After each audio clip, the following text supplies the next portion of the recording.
Hey again everyone, welcome back again di Bitcoin Update. Teman-teman, ini kita mau langsung update ke kalian ya, progres pergerakan harga daripada Bitcoin. Kebetulan posisi saya lagi nggak di Jakarta karena lagi di Malaysia untuk bawa orang tua check up. Sekaligus saya juga check up ya, biar tahu keadaannya dan semoga saja sehat ya, nggak banyak rapot merahnya teman-teman sekalian gitu. Nih, by the way per hari ini, per detik ini saya bikin video, itu Bitcoin lagi ada di kisaran 66 ribuan 800, 66.900 gitu.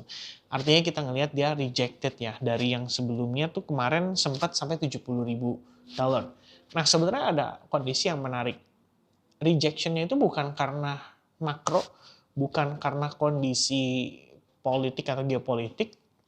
US Iran juga kan masih negosiasi ya, katanya lagi dipostpone, tadi udah mulai berjalan, nanti dilanjut lagi agak lebih, mungkin lebih subuh ya kalau dari jam sekarang mah.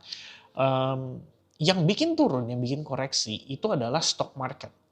Dan tahu yang bikin koreksi? Nvidia guys, ya Nvidia. Nvidia kemarin itu earningnya beat expectation dengan up sekitar 5%, maksudnya upnya lumayan sih karena dia create higher high ya. Cuma hari ini Nvidia itu nggak ada apa-apa.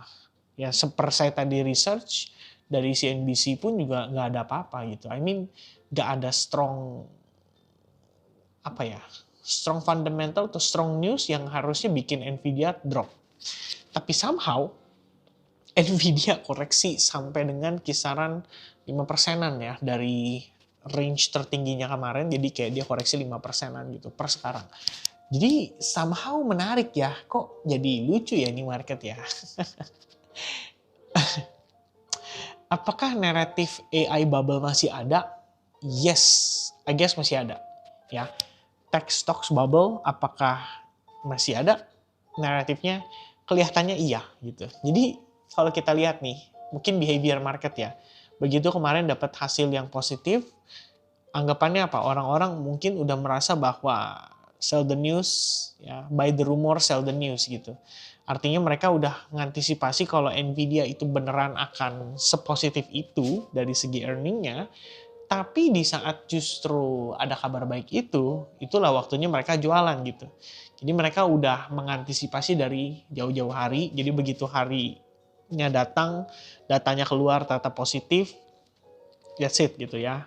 Saatnya gue cabut justru. Ya, karena itu artinya akan menghadirkan lebih banyak liquidity dari retail yang after ngelihat earning reportnya, waduh tertarik untuk beli.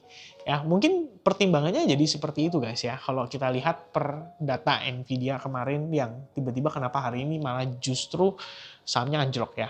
Nih, saya sambil kasih data ya teman-teman ya. Ini by the way saya coba untuk reverse dulu cam-nya supaya bisa kelihatan ya. Oh, nah ini dia ya teman-teman. Setting dikit nih. Hihi ya, asik. Ya, jadi ini nggak tahu sih kelihatan banget jelas atau enggak gitu ya. Mudah-mudahan sih kelihatan dengan jelas lah teman-teman ya. Jadi ini kalau kita lihat ya per sekarang chartnya, ini kan untuk Bitcoin ya. Bitcoin itu sebenarnya rejected kemarin. Jadi udah sempat closing, udah sempat naik lah impulsif gitu bagus ya sampai ke 70.000. Tapi on the daily time frame akhirnya dia gagal tuh untuk sustain di level tersebut ya. Sangat disayangkan sih karena kalau kita perhatiin ya jadinya ya kayak gagal aja gitu kan untuk bertahan dengan baik gitu. Jadi closing solid nggak kejadian dan akhirnya dia rejected gitu. Dan dia bermain masih di bawah trend line, jadi jatuhnya dia nggak bener-bener solid close di atasnya. Ya, dia main di bawah trend line, and then per hari ini kalau kita lihat dia pullback wajar, mengingat apa? Ini satu strong bull candle ya, satu strong bull candle gitu. Jadi kalau misalkan next day-nya justru kita disambut dengan retracement gitu kan, bahkan retracement itu kita bisa bilang apa minimal 50% deh gitu. Jadi dia koreksi 50% aja. Saya pikir itu udah wajar banget ya. Tuh 66.850. Jadi keseluruhan penguatan kemarin sampai sini, dari bawah sampai sini itu koreksi 50% tuh ketemunya di sini. Pas lagi di tes gitu. Dan kalau hari ini closing kayak begini, ini kan masih nyisain fair value gap ya. Nah, besok lanjut lagi nih, jangan-jangan gitu kan. Koreksi lagi, sweep lagi dulu baru dia naik lagi gitu. Maka kalau kita lihat dari higher time frame seperti ini, bagaimana tampilannya di lower time frame ya kayak begini guys. Ya, saya kebetulan ada coba untuk utilizing VWAP ya, saya ambil dari hari Senin jam 7 pagi di sini teman-teman ya. Dan kita bisa lihat setelah kemarin VWAP-nya istilahnya di breakout, harga hari ini bermain di atas VWAP, tapi kan balik lagi, ada break, ada retest gitu kan. Nah sekarang kita lagi ongoing retestnya. So mari kita lihat aja ya kira-kira gimana dia bisa survive atau enggak nih dari zona tersebut. Ya untuk chart udah saya kirim juga ke grup Telegram, so make sure kalian cek di bagian deskripsi dari kolom video ini, oke? Nah, sama satu lagi ya sebelum saya lanjut lagi, guys. Ini kalau kita lihat Nvidia tuh ya, ngeri banget kan? Kemarin tuh naik gara-gara earningnya bagus, hari ini dia dibanting turun sekenceng-kencengnya gitu. Ya, this market ya teman-teman ya, penuh dengan manipulasi. Ya, but anyway, what is the best case gitu ya. Untuk saat ini saya masih respon bullish engulfing ini teman-teman, right? And then retracement atau pullback ini saya anggap sebagai sesuatu kondisi yang bisa dibilang relatif wajar ya. Artinya ada retracement dan ekspektasinya nanti bisa bounce lagi gitu dari level atau area tersebut. Sebenarnya kalau kita lihat di sini juga ada potential support resistance sih. Cuman kayaknya saya nggak mau terlalu tergesa-gesa ya dalam menentukan gitu, is it gonna be holding di kisaran area ini atau enggak gitu. Karena kan sebelumnya di sini support, sini resistance gitu kan. Kalau dia break ya potentially jadi support gitu. Ya tapi kita lihat dulu ya, ini kan selling pressure-nya masih jalan nih, kencang. Gara-gara Nasdaq juga sama lagi rontok teman-teman gitu kan. Jadi ya nggak perlu ngerush lah ya untuk kita langsung katakan bahwa oke, this is the bottom gitu.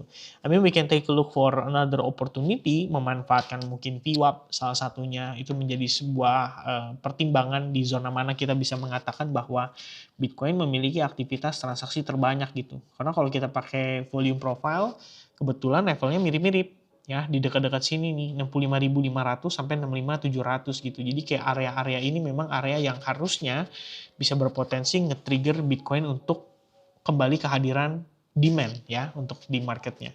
So kira-kira begitu sih ya guys kalau kita lihat sekilas daripada pergerakan dari si Bitcoinnya gitu. Ya.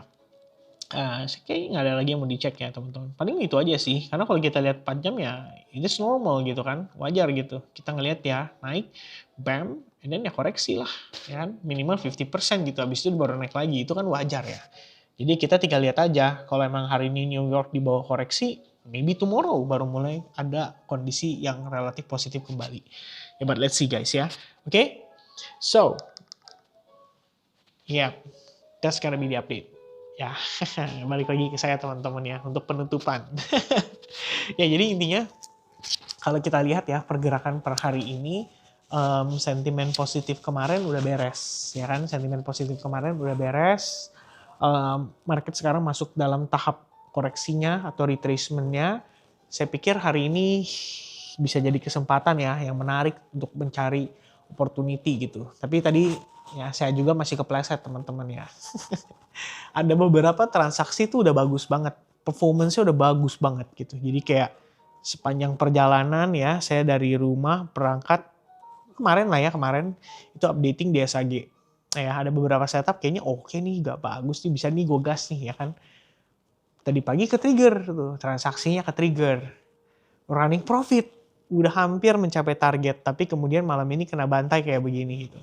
Kena bantainya sampai rugi banget nggak? Enggak sih, biasa aja gitu ya. Karena udah dimitigasi resikonya. Karena per saya sampai tadi saya kayak cek, ini kenapa jadi weakness ya, kelihatan weak gitu kan. Jadi kayak beberapa saya mitigasi, reduce dengan cut sebagian dulu ya. Cut dalam artian mungkin close profit sebagian, ada yang mungkin kayak dekat-dekat area break even, tapi aduh saya decide untuk reduce lah risknya gitu by 50%. Jadi sizingnya saya kurang-kurangin, kemudian ya overall kayak gitu sih yang saya lakukan ya untuk memitigasi resikonya gitu. Karena saya pikir hari ini harapannya adalah continuation langsung gitu kan, sentimen positif dalam momentum beberapa hari terakhir kan udah oke gitu ya. Ternyata masih belum beruntung juga guys. Market masih di bawah chop ya, koreksi gitu. Sebenarnya kalau Bitcoin jatuhnya kayak mau jadi create higher low sih. Cuman beberapa altcoins itu jadi rontok lumayan gara-gara tadi saya ngecek Bitcoin dominance-nya lagi naik dikit.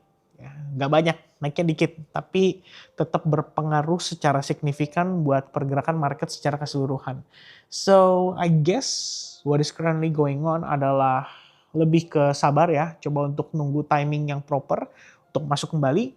saya sendiri masih dengan bias yang sama sebetulnya. Jadi planningnya masih sama untuk looking for long setup, tapi mungkin harus sabar sampai ketemu ya istilahnya timing yang proper gitu. Jadi ketika marketnya udah bener-bener kembali rotasi dari Bitcoin-nya masuk ke altcoins lagi gitu ya.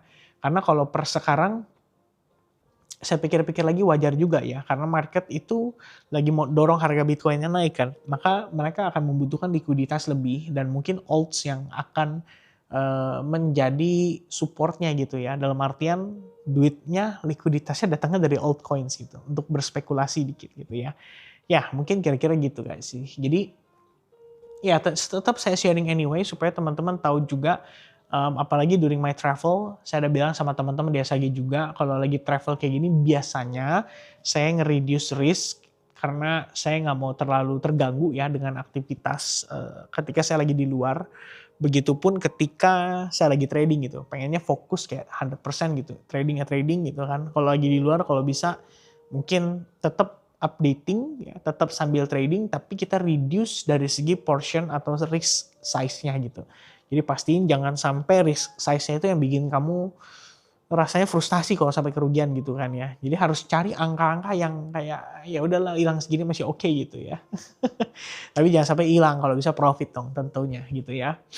So yeah, that's gonna be the update ya teman-teman sekalian untuk Bitcoin update hari ini. Hopefully Nvidia bisa segera recovery dan Nasdaq bisa segera rebound sehingga Bitcoin bisa kembali on track untuk breakout dari key resistance levelnya di kisaran $72.000. Okay, so that's gonna be the update. Thank you very much guys for watching. I'll see you guys again in next update ya. Cheers, bye bye guys.